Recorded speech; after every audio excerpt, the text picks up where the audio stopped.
welcome to the fourth episode of the Nonstop Podcast with Pooja. With me as my fourth guest, I have the very lovely Chloe. And today's episode is a bit more different, and it's a bit of we have a beauty with brain situation here. And by that I mean Chloe is going to teach us about just the basics, or tell us, or for those who already know, kind of like put in more light on how data works, how AI works, and all the cool things that she's been doing in this space. So first, Chloe, let's talk about your snobbish school degrees. Chloe was an Oxford/Cambridge University graduate. So how was it there, and what did you do at these schools really? Yeah, so I did about 2 years of sixth form in some place near Oxford, and then I did 4 years of University of Cambridge. So I've got to be honest, they were probably some of the 4 hardest years of my life. It was a lot of stress, a lot of work. Whoever tells you it's easy is lying. It's definitely not easy. It's just, I think it really teaches you that, I don't know, the stress maximizing in life and how to handle it. So I think you meet a lot of like-minded people, you learn a lot. It's very fun in that sense, where there's always some new discoveries, but also they kind of push you very far, where they try and see, how far can you go, not in just learning, but also in just like time management, like balancing life, etc. So I think overall it was a very good experience. I probably wouldn't do it again because of the stress, but I genuinely loved being there. Yeah, but I think I need to ask you another question on going into these big schools.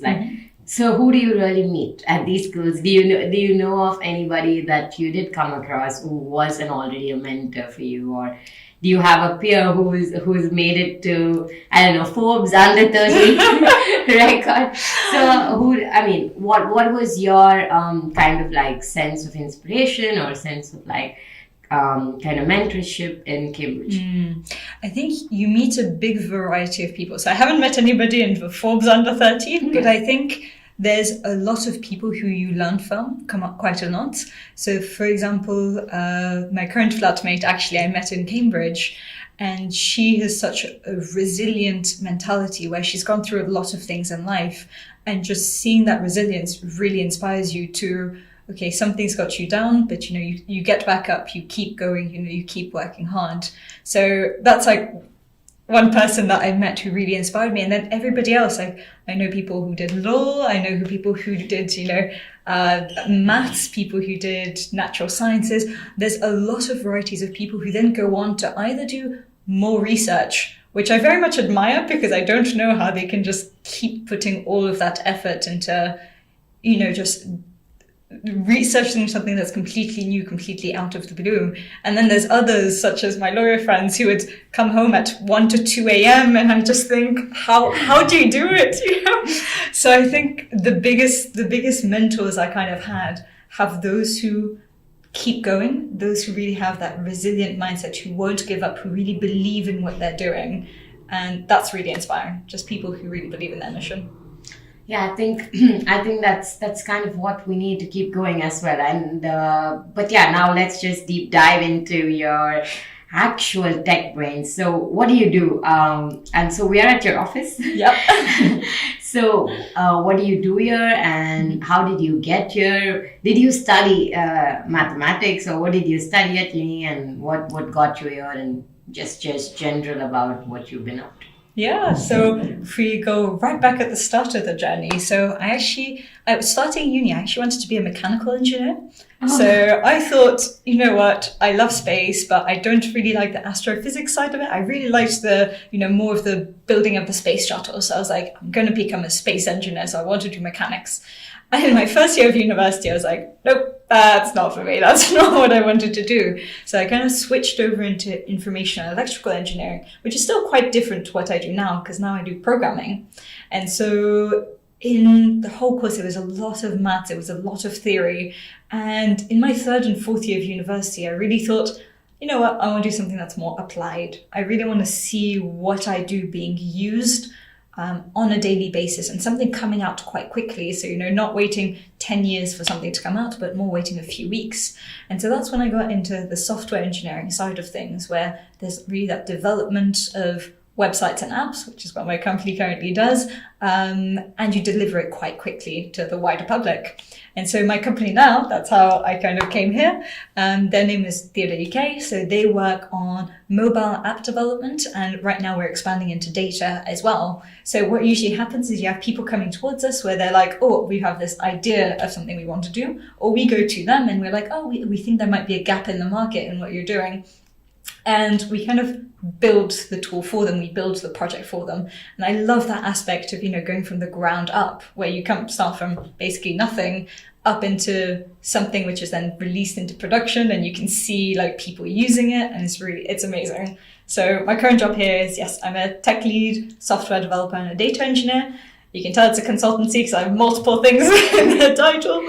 But yeah, work on a huge variety of projects, which is quite fun. I think all of this sounds pretty profound, and I just wanted to like deep dive into what really goes behind. I mean, from what I understand, that you deal a lot with data, you deal a lot with numbers. Yeah.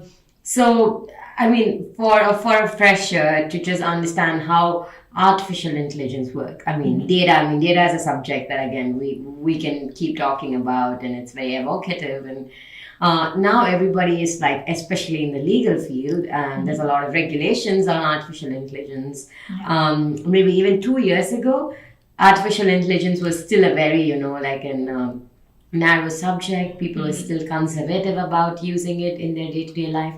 And today, if I ask anyone, they'll be like, yeah, of course I use ChatGPT. So how does it work for you? What kind of tools do you use? Do you ask ChatGPT any questions? Tell us a little bit about more on that. Yeah, of course. So I think it's quite interesting because I remember when I first got into data, I asked exactly the same questions. Where I was like, what tools should I be using? What should I be, building my data platform with, etc. And I came across someone who was a bit more, he'd been in the field for 10 years. And he told me, honestly, don't look at the tools, because tools become outdated very quickly. So everything that you see in the data environment, like, yes, you might be using, X tool to do some integration, Y tool to do some visualization, etc. Those tools might not be there in 5 years. So the biggest thing to get started is try and understand what is it that's happening underneath the surface. What is this movement of data? What are these transformations that are happening? Which services communicate with which? It's really important to understand the theory first before you use the tools. Because if you understand the theory, you know how the tool is being used, why it works, and also how to optimize it. So it's the same thing with ChatGPT. Of course, I use ChatGPT in my day-to-day work. But the biggest thing with using ChatGPT is understanding the response it gives you. Too many people make the mistake of, oh, ChatGPT told me to do this, let me just copy and paste it, and they just use it. Yeah. But it doesn't have the context that you do. Us as individuals, you'll have a lot of law expertise. I'll have a lot of data projects I've worked on. So you have a lot more context on the response. So ChatGPT should definitely be used as something that will help you, but it shouldn't be a replacement for your job. Yeah, and just also understanding how ChatGPT works. Yeah, so it was built by a bunch of I believe software developers who just thought that.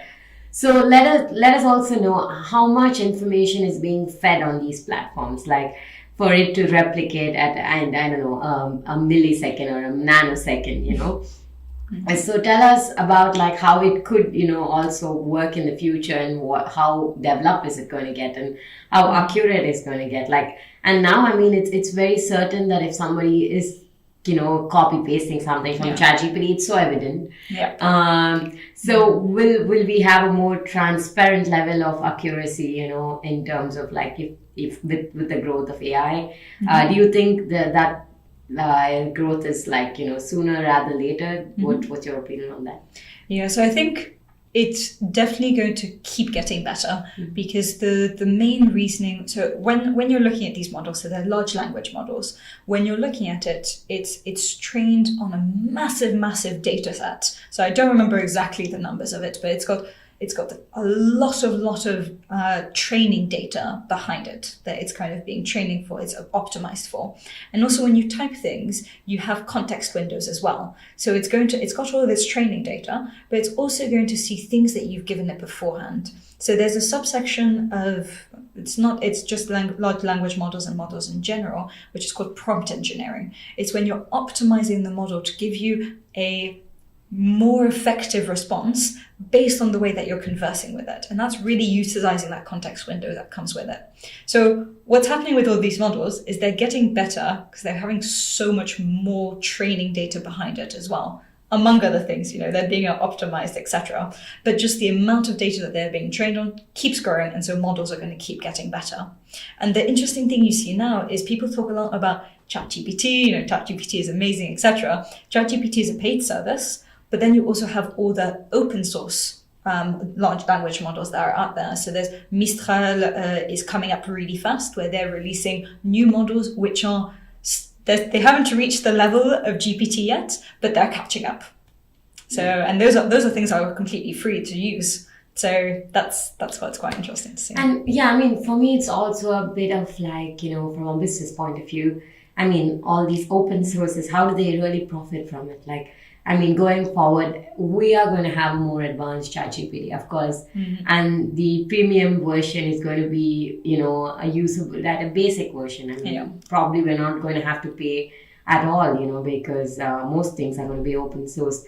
So what's your take on that, and how do you, as a tech industry, do you feel that there is any threat to you guys? I mean, if AI is to take up everything, because as lawyers, we're constantly debating, how much is our jobs going to be taken away? Are we relevant? Is it's prone to any error at all? So I'm just wondering, on the business aspect of it, what do you think about all of these being open sourced? So I love open source. I think open source is the way forward because it really helps everybody in society contribute to something which is going to be more efficient, more effective, and also the more people use it, the more feedback you get, the more issues you fix, etc. So the open source community is amazing. It's great that it keeps developing. I'm definitely not scared of it. I'm a big advocate of things being open source. Now, open source tools, they don't solve everything. You still have that, combination of, based on your context, you're going to use tool A versus tool B, etc. And it's quite interesting when people go to say, AI is going to replace us. I think my favorite quote I've ever heard is somebody saying, AI won't replace you, but people who know how to use it will. Because the idea is what we mentioned before, AI doesn't have all the context. It won't be able to make kind of these, sometimes it was, so when in that talk I was showing ADR, so architectural decision records, where you have multiple criteria that you're going to compare different tools against, and you have to have that critical evaluation of, okay, X is better than Y. Yes, we can make all of these like AI models get better, give better answers, etc. But they're still not going to have, the wealth of experience that you yourself have seen at previous time, and they won't be able to say, okay, no, this part is wrong because based on this context, I know that this person feels strongly about this, and therefore my client's going to accept it. They don't have that complex context behind the answer that they're giving you. I don't know if that actually answers the question because it's so convoluted, but I think overall, my thought is open source is great. It's the way we move forward. It's the way that research keeps progressing and things keep improving. AI will make our jobs easier. It may replace certain very manual, very automatic jobs, but it won't replace all jobs. Yeah, I think the paradox you've answered the paradox. Yeah, I mean, I'm sure we can take your words and write it in a dissertation, but I will not hold you on it because it's open source to it. Yes. Because it's also fair to say that there's a lot of like tech jokes and like some of that I have come across, and like it's very interesting that people are constantly debating this aspect. People are like deep diving into it, and then they want to know whether it's really the way forward or can we just use it to a certain extent. And what are the common tools in AI? Like what do you feel like is the up and running for people to like? I mean, just for them to simply access it. I mean, of course, not the software developers, but in a day-to-day life, what do you think are the more prominent AI tools? So I think a lot of them are popping up, but they've only popped up in the last year or two, for example. So ChatGPT is the most common one that people usually use. You also have a lot of models that are coming out. So for example, like image recognition. So, you give it an image like this is a cat, this is a dog. Those are models that are quite commonly used. There's one which I like using, I forgot the name of it, which is the equivalent of ChatGPT, but for references. So if ever you've tried using ChatGPT, it's really bad at giving you stats and giving you these are the resources for it. There's one tool, I really forgot the name, but it does basically that, where you're like, oh, find me a stat about XYZ, and it will give you that stat. So that's really nice. So I think a lot of people, every time somebody has an idea of, oh, this will make my life easier, somebody will plug in AI to it and make it work. So I think that's quite the fun part to it. And what's your favorite tool? That's a good question. It's either going to be between Copilot or GPT. I think probably GPT, because I'm a massive introvert. I'm notoriously bad at writing emails. And so it really optimizes that part of it. So I think the good part with GPT is I can hide the fact that I'm a massive introvert. And so like every morning you're like, hey, how are you? So can you just fill me in on your best morning phrases? Tell us, what is Copilot for those who do not know what Copilot does or what Copilot is? Yep. So there's this GitHub Copilot. The idea is Copilot is being thrown up about everywhere, but on the GitHub version of it, the idea is it helps you trying to make this as least technical as possible. It basically helps you write your code, let's just say. So it's going to have the context of your code base. Of course, it's all in a safe environment. It's private. It's not going to be used to train models that another person can use, but it's very much that safe environment of, okay, I'm going to auto-generate your code based on what I've seen, based on what I think you're going to want to do, etc. So it's basically plugging in ChatGPT, but for developers. Okay, I think that's pretty cool. I mean, I would like to have, of course, we use ChatGPT to some extent in our legal professions as well, but not to an extent where I believe Copilot has been, stretched and organized and crafted to perfection for you guys. Maybe there's going to be a Copilot for lawyers. I hope so. I want to complete all documents. I hope so. But it's just really interesting to just learn about these AI tools and what it could do. But going back to what you were mentioning at the beginning of this conversation, that you said that you work in a sphere where instant gratification is what got you here, and you like to just deliver things. So what exactly do you pivot to your clients, and do you develop apps for them, or do you just work on a certain aspect of things? What really is the scope of work?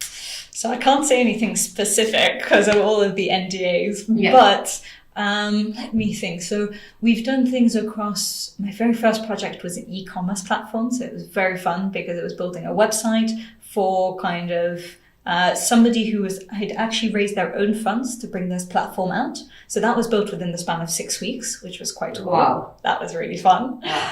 We also had kind of a project to do with more warehousing. It was like a warehousing management system. So it was full stack, but it was internal to the company. It wasn't more user facing. So external user facing to the company itself. So that was quite fun.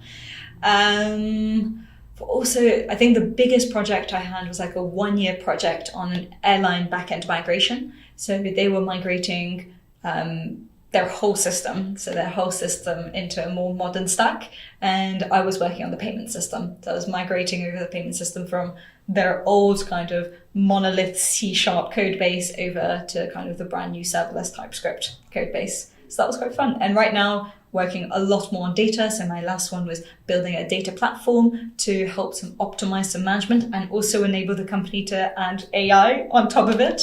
And my most recent project is a kind of a data audit. So I'm currently looking at their architecture, trying to see, where can I optimize? And this is in the food industry, actually. It's quite interesting. Wow. The only question that I can think of in converse to all that, exorbitant data that you're giving me is that, most often, in Dropbox or like in Drive or any storage platforms, we kind of like, even if we get an unlimited subscription, it's only unto a certain extent. Do you believe that this can be solved with AI? Because I'm sure there's cloud and everything is there to an extent, but is there something that you can assertively tell that, okay, this is infinitely going to be available in terms of storage and that can be done with AI?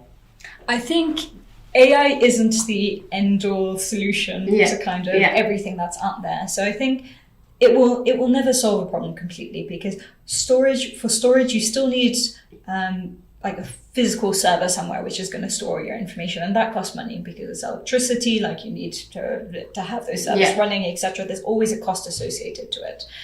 Now, the thing that's where the use of AI could help is more to do with optimization. So it's kind of, sometimes you've got a file in your drive you haven't touched in 10 years. Do you still need it? Probably not. And at that point, you won't necessarily need AI to it. It could just be, a simple analysis of what was the oldest folders, what's the biggest folders as well. I think Google does that quite well, where they're like, oh, these are some massive folders, maybe you should throw them away, etc. But there is that optimization where AI could contribute, I don't even know if this already exists or if it's an idea of a product, but where it could do a balance of, okay, when was the last time you accessed the folder? Is it similar to other folders that you've accessed before? Could you need it again? No, in that case, should I throw it away? So I think AI can help with optimization, so reducing costs, but it won't eliminate costs altogether. So it's kind of like a footprint that it navigates and puts it in give you that, okay, this is your reminder, but it's up to you to work on it. Yeah. Yeah. And I also wanted to ask what are the different kinds of associations, and is there a whole new world for the AI geeks, and what is that you guys are a part of? Is there a separate socials that you have, or do you just live on Reddit? What really is happening in this sphere of things? To be fair, I'm more on the data engineering side, so I don't know what the data scientists are up to for sure. But I think what's really nice with the data science community is that it's a nice blend between the researchers and kind of people who work in industry, because everything to do with data science there's still a massive amount of research going on, because there's all this optimization, there's all this training of new model, there's all the optimization of models as well that's happening. So that's still on the research front. And there's so many papers out there. So the research papers you could read, I don't even know if you'd be able to finish them all definitely not in a year, with everything that gets released regularly every day. So there's a huge amount of research papers and conferences that go on just around data science as a whole. And then you've got those who apply it in industry. Now, the applications in industries are still quite iffy, let's just say. So what tends to happen is, you try things out, but there's no guarantee it's going to work. So I think there is that community of meetups, articles, Reddit, all of that, where these discussions take place. But yes, I'm not speaking on the behalf of the data science community. I have no idea what you guys are up to, but that's the impression I get from it.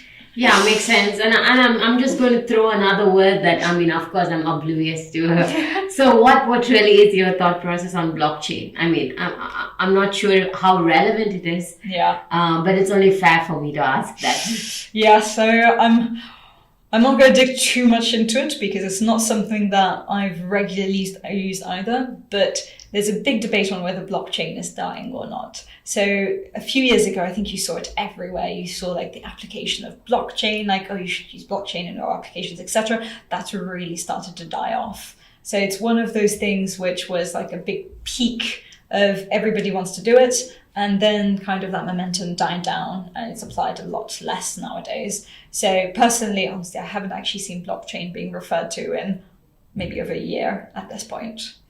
Yeah, I mean, I assume as a tech nerd that was a very important doctrine. So now that we've got that off, I also wanted to I'm saying also a lot, but there is just too many things.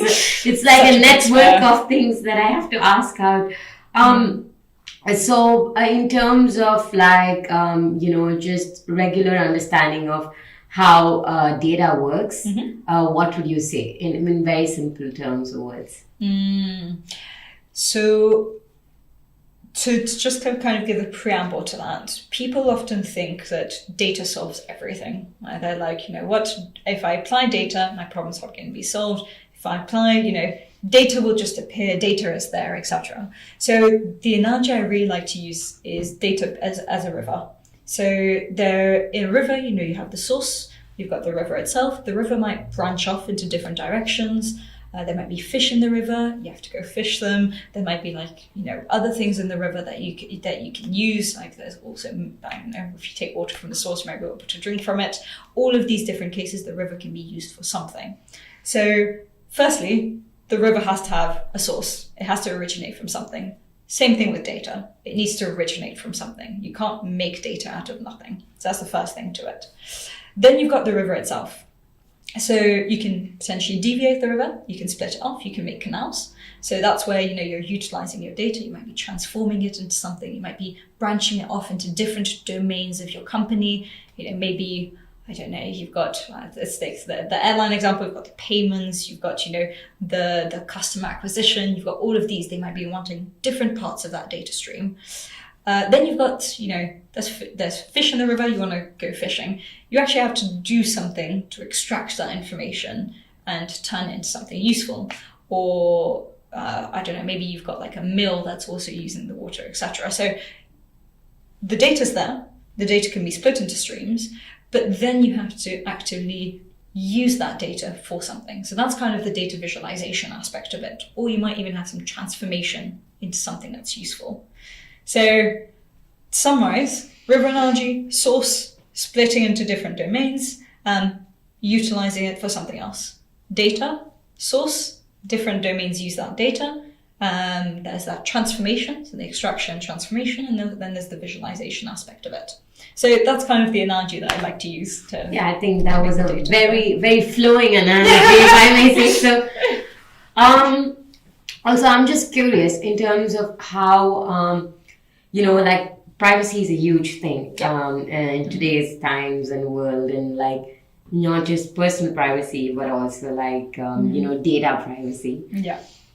And so what do you think in terms of so much open source tools being out there, or just open source access and AI tools which are easily accessible?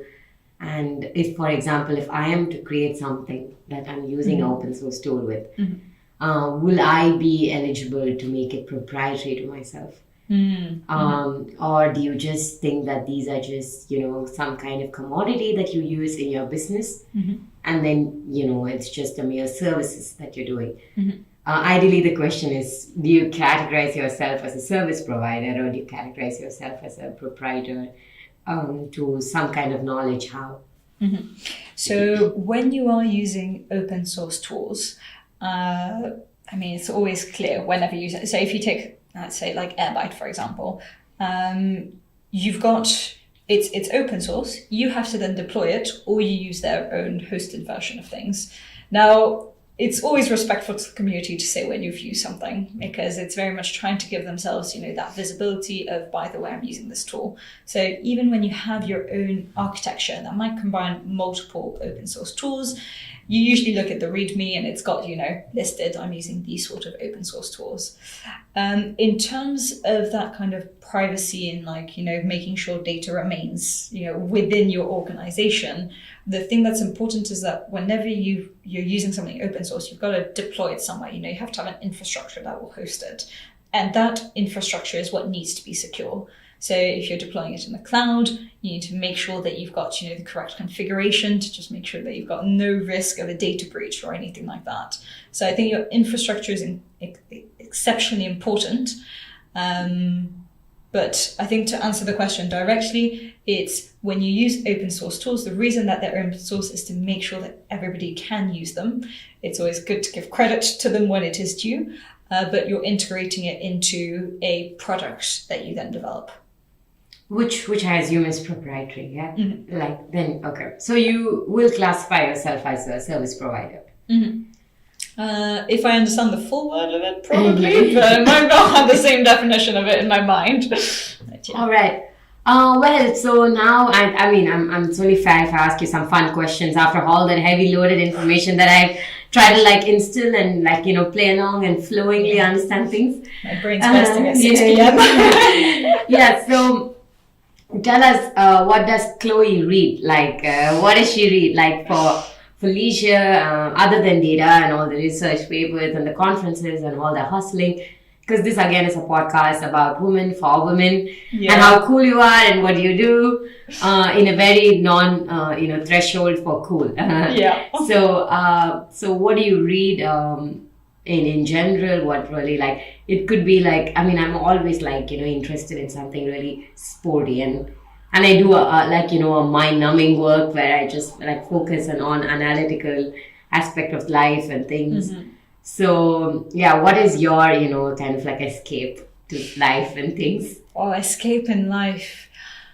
I think I've got a lot of different escapes. I think usually reading is my escape, where I oscillate between fiction and non-fiction.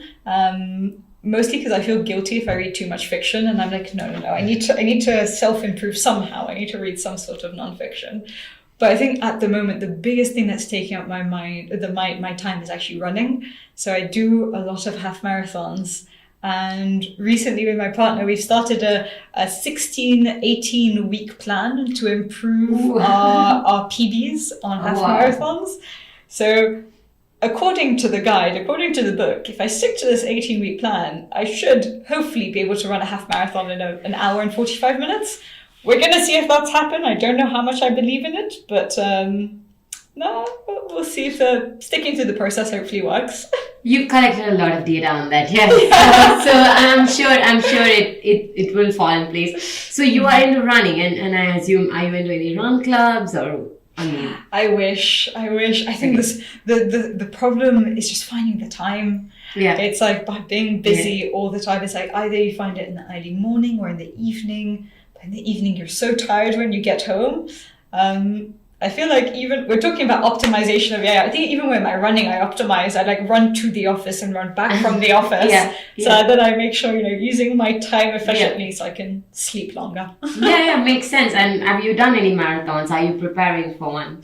So I had done a marathon. I think I've done 8 half marathons or something like that so far. Oh wow! I'm hoping to do a marathon next year, but I feel I have a very short attention span. So even if my fitness level will allow it, I don't know how much my attention span will allow me to do it. I truly understand that. And what are the different? Where have you ran these half marathons, and have you ran them all in the UK or okay. Let's see if I can remember all of them. So my very first one was the Cambridge Half Marathon.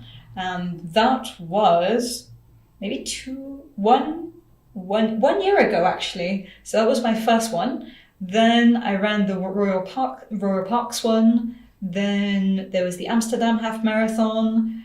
Then there was a Richmond Half Marathon. There was a Rome Half Marathon. Actually, it's 6 Vienna Half Marathon. Wow. 6 of them. That's very diverse. So if your plan works out, I will take out the data on doing the half marathon in an hour and 40 minutes, because that's probably my 10-15K speed on marathons. So, that would be useful information. Mm-hmm. But yeah, Chloe, it's like I always say, it's to every great mind is something that's that they absolutely love to do, apart from the things that they are really involved and they're forced to do. So what's your favorite book or what's your favorite movie? Oh dear. That's a very good question. I think with my favorite book, if this was me 2-3 years ago, I'd try and give you a very sophisticated answer and say, you know what, I really like things like, I don't know, War and Peace or something like that. I think now I've got it much better with my comfort level and will tell you that I love rom-com. I genuinely love rom-com novels. There's no shame to admit it. Exactly. And I'm in awe of people who do admit it, right? It's absolutely nice when I go back from work and I'm like, I'm stressed and I'm thinking all the time, I want to watch something funny or absolutely romanticizing some ridiculous aspect of life. So exactly. Yep. So I will admit, I love rom-com. I think in series, I love watching Friends. It's so much fun. It's so relaxing. But I think years ago, I'd always feel so self-conscious when I admitted it because people always expect you, I think especially in Cambridge, people always expected you to say some sophisticated book that you're reading. And I'm like, no, I just like, the minimal thinking. Like famous physics or quantum science or something like that, So what's your favorite rom-com? So I love books for sure. I always forget the name of I always forget the name of the writer. She's the one who wrote Bridgerton. Okay. But I think it's Julia Quinn. But I don't think her best books were Bridgerton. She has some much, much better books than that. I highly recommend. If you think the series good, the books are even better. Okay, so you gave whoever is listening a scavenger hunt of there is more than Bridgerton with this author. So maybe we'll find that out. Exactly. But I mean, so Chloe, with that thought, I would like to say that I hope that you live in your rom-coms, but create more data and do more artificially intelligent things in your life. And I wish you all the very best. This was an excellent session, and I hope those who are listening learn something about data, something about AI tools, and they will, have their own use in their own way. But it was lovely chatting with you, and I wish the very best for your half marathons and everything else that you're doing. And thanks for joining me. Thank you so much for having me. Really enjoyed it. Thank you. Bye. Bye.